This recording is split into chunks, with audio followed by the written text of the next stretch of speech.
Assurez-vous d'être abonné à la chaîne YouTube de Cinémaniacs afin de participer à nos concours, de cliquer j'aime ce contenu si vous appréciez nos épisodes et de nous suivre via nos différents réseaux sociaux.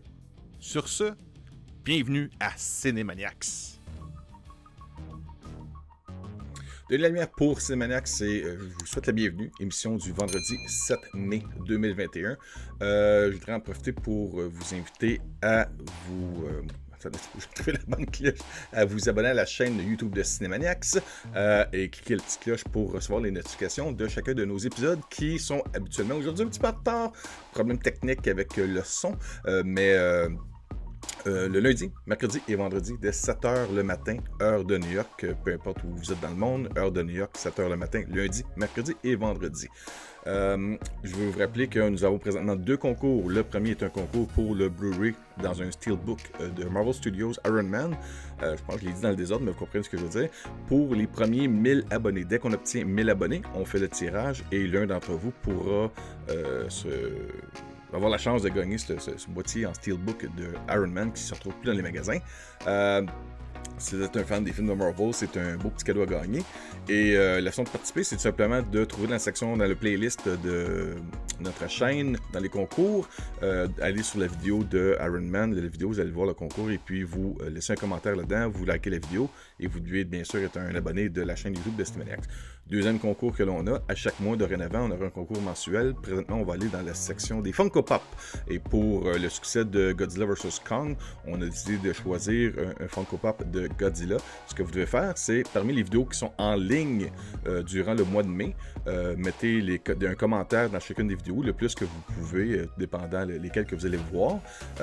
Puis nous, ce qu'on fait à la fin du mois, on va faire une vidéo live et on va sélectionner la vidéo qui aura obtenu le plus de vues.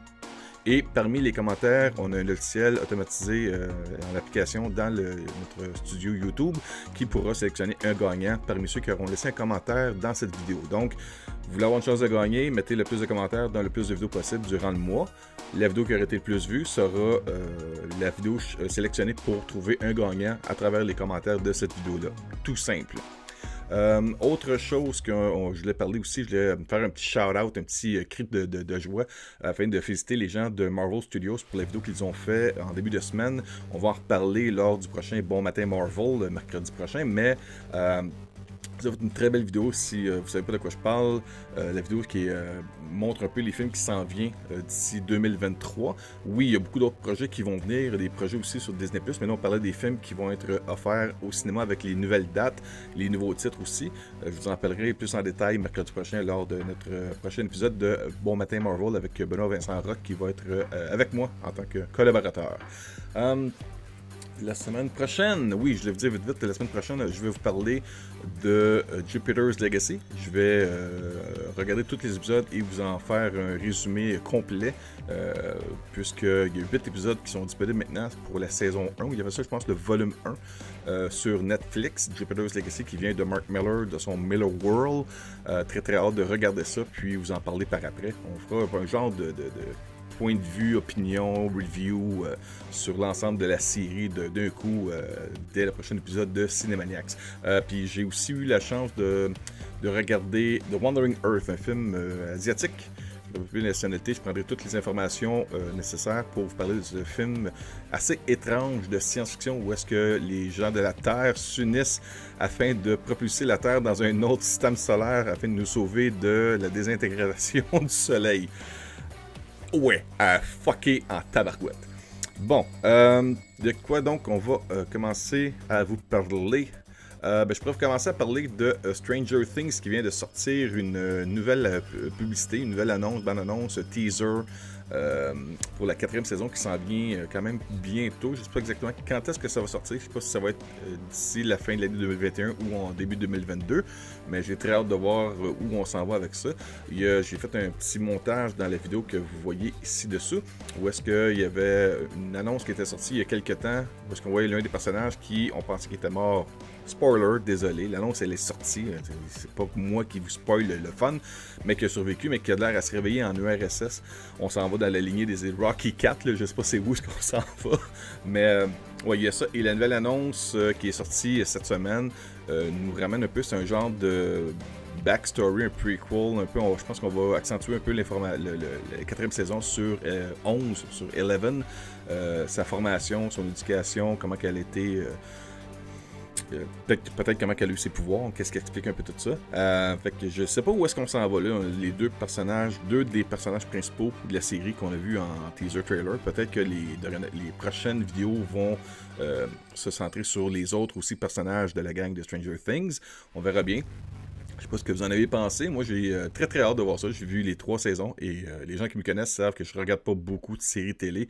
Oui, je parle beaucoup de streaming sur nos épisodes de Cinemaniacs, mais malgré le fait que j'étais un maniaque de zombies, de morts vivants, j'ai pas regardé plus que 2 saisons de Walking Dead. Je m'attends après lorsque ça s'étire. À moins que je sois vraiment vraiment passionné, là, il y a quelques séries que j'ai pu regarder depuis que je suis jeune. Je peux peut-être les nommer sur une main. Là. Il y a Silicon Valley que j'ai regardé 2 fois. Boston Legal. Aucun rapport, je déteste les avocats, mais j'ai trippé sur cette série-là. Qu'est-ce qu'il y a d'autre? C'est Night Court aussi, je pense que j'ai regardé pas mal tout. Seinfeld, il y a des sitcoms aussi, mais en gros, les séries, je suis pas un fan. Même Game of Thrones, je suis pas capable.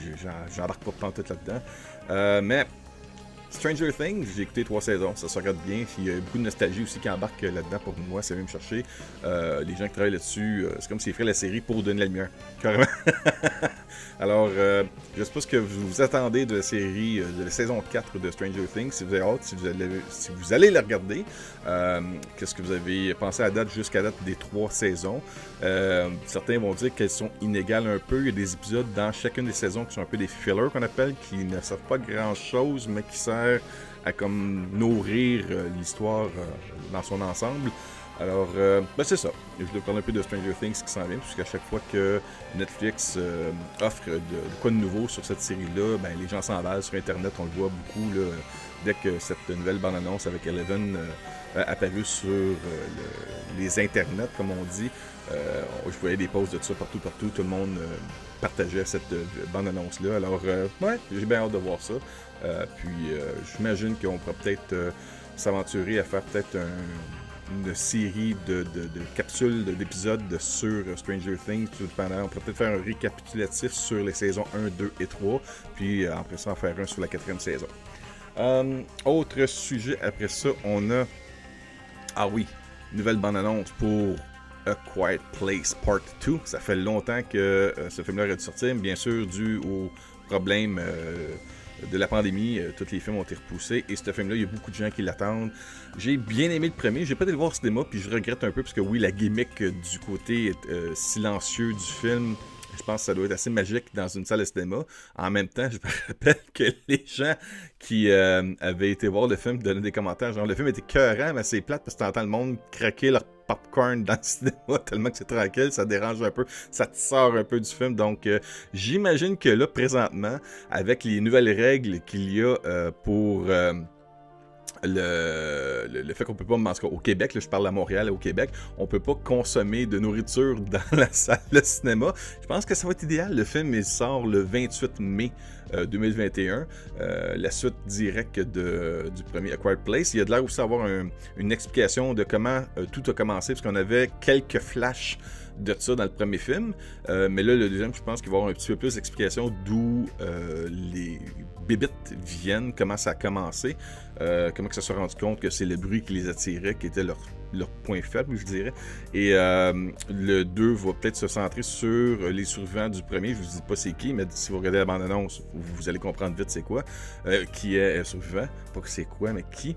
Je pense qu'on va se diriger un peu, parce que là, la demoiselle Emily Blunt, son personnage et ses enfants vont sortir de leur enclos, leur petite maison, leur petite ferme, et aller essayer de sauver les autres gens, puisque eux ont trouvé une façon de survivre, je ne vais pas dire de spoilers quoi que ce soit, parce que j'aimerais ça que vous découvriez vous-même comment le film, la résolution du premier film arrive. Petit indice, par exemple, si vous avez vu, c'est ça qui m'a fait agacer un peu, si vous avez vu Mars Attack, c'est A Quiet Place, c'est un genre... ok, je donne des exemples des fois aux gens. Lorsque on me demande comment tu as trouvé A Quiet Place, ben je leur dis, lorsque Christopher Nolan a fait The Dark Knight, c'était comme une version Christopher Nolan des films de Tim Burton. Ce qu'on voit avec A Quiet Place, pour moi, c'était comme la version Christopher Nolan de Mars Attack. Il n'y a pas de ridicule, on se prend, le film est très sérieux, assez épeurant quand même, mais l'évolution de l'histoire et la solution à la fin du film, c'est très très similaire à Mars Attack, fait que c'est ça que je trouve un petit peu qui me faisait rire à la fin. J'étais comme what? C'est ça la solution? Ah ok, ouais. Le pire, c'est que c'est très très logique de la façon que le film se termine, mais en même temps c'est comme ouais, ok. Mars Attack a trouvé la solution pour tuer tous les envahisseurs extraterrestres de notre monde. Juste pour dire que dans ce film-là, on dit, je vais vous dire ça en anglais, j'ai le texte, le synopsis officiel que vous allez retrouver sur le site web. Ça dit Following the deadly event at home, the Abbott family, qui est composé des acteurs Emily Blunt, Millicent Simmons et Noah Jupe, ça c'est les deux enfants, must now face the terrors of the outside world as they continue their fight for survival in silence. Forced to venture into the unknown, they quickly realize that the creatures that hunt by sound are not the only threats that lurk beyond the sand path.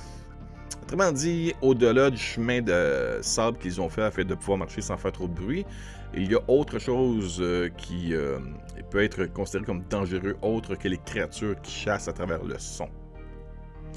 Là, on s'en va peut-être dans le territoire un peu de Walking Dead. Comprenez un peu ce que je veux dire. Si vous regardez Walking Dead, vous savez que les zombies sont juste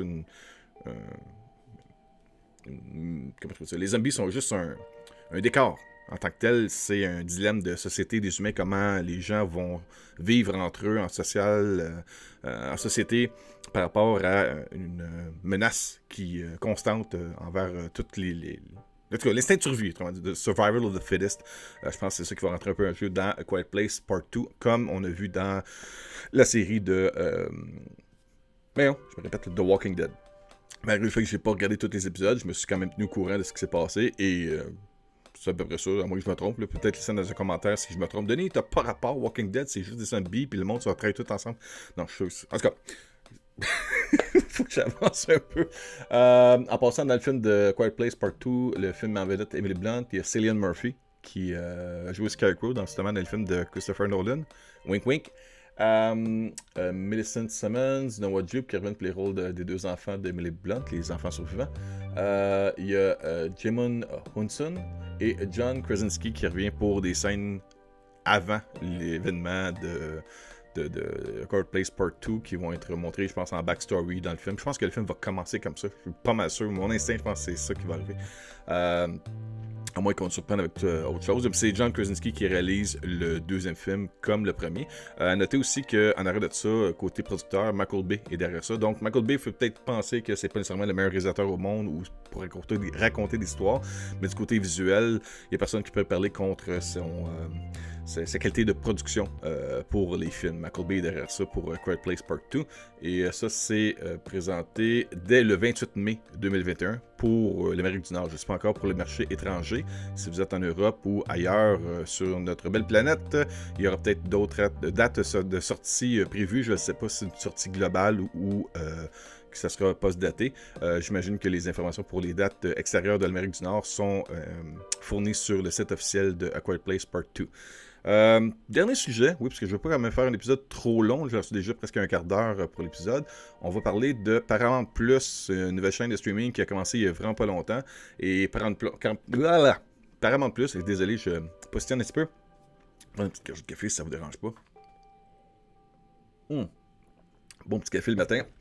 Paramount Plus qui se dit qu'ils vont avoir des films originaux, autrement dit leur propre film, dès 2022.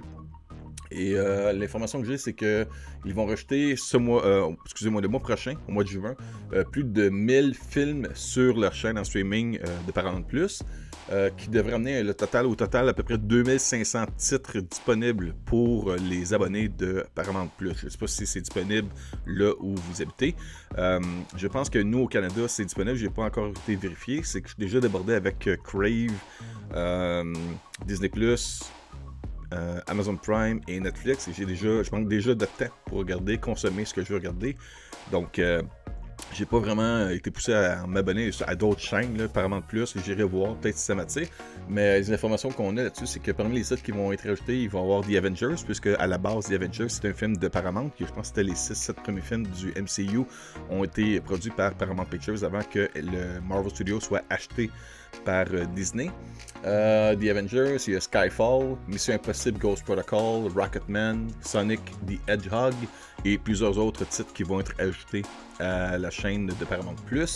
Et on dit aussi que Acquired Place Part 2, c'est pour ça aussi que je voulais parler de ça, sera disponible 45 jours après la sortie du 28 mai. Donc 45 jours après, un mois et demi après, vous pourrez regarder Acquired Place Part 2 sur la chaîne streaming de Paramount+. Ça pourrait peut-être être un incitatif pour s'abonner si vous avez peut-être des hésitations encore à aller dans les salles de cinéma. Ben, en streaming, vous n'aurez pas longtemps à attendre, 6 semaines, puis vous pourrez regarder ça à la maison dans le morceur avec le gros surround sound, puis avoir bien du fun à la maison.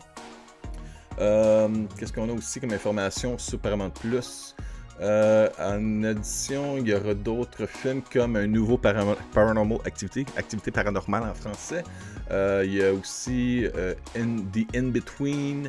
Il y a aussi, je pense, un Paw Patrol pour les enfants, un film familial qui va apparaître très bientôt sur Paramount+. Si vous avez des jeunes enfants, vous connaissez le Pat Patrouille, ça s'appelle?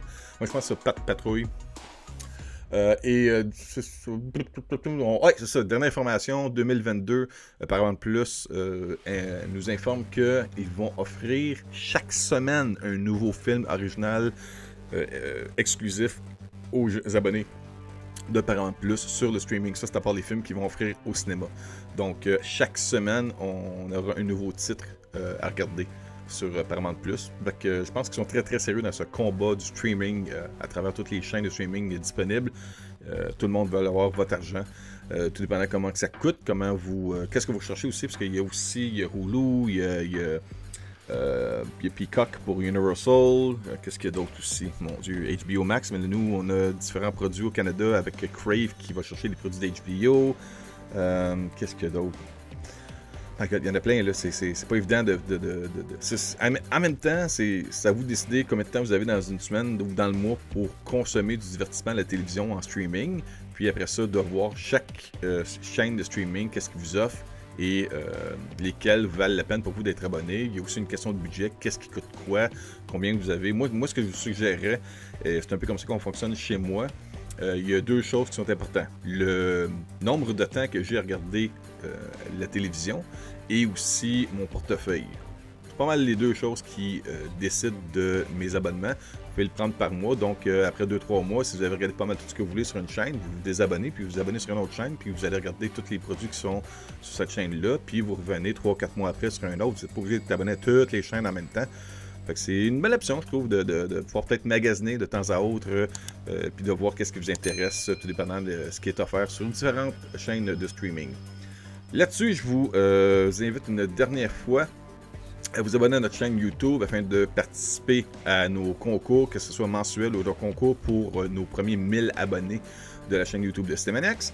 Et en même temps, pour les notifications, vous cliquez la petite cloche, vous allez avoir une notification de chacune des nouvelles épisodes qui sont offerts sur la chaîne. À noter que le plus possible, j'essaie d'offrir mes épisodes dès 7h le matin, heure de New York, le lundi, mercredi et vendredi. Les mercredis sont des épisodes de Bon Matin Marvel qui sont réservés exclusivement au MCU et à Marvel Comics. Et on va bifurquer de temps à autre sur des produits qui sont associés de près ou de loin aux comics, que ce soit DC, mettons, ou Invincible, ou peut-être même Jupiter's Legacy, puisque ça vient du Mellow World des comics. Mais le reste, le lundi et le vendredi, ça c'est vraiment pour ce qui est cinéma et streaming, autres produits que du comic book. Malgré le fait que Cinemanex le prochain épisode sera consacré surtout à un résumé de la saison 1 de Jupiter's Legacy.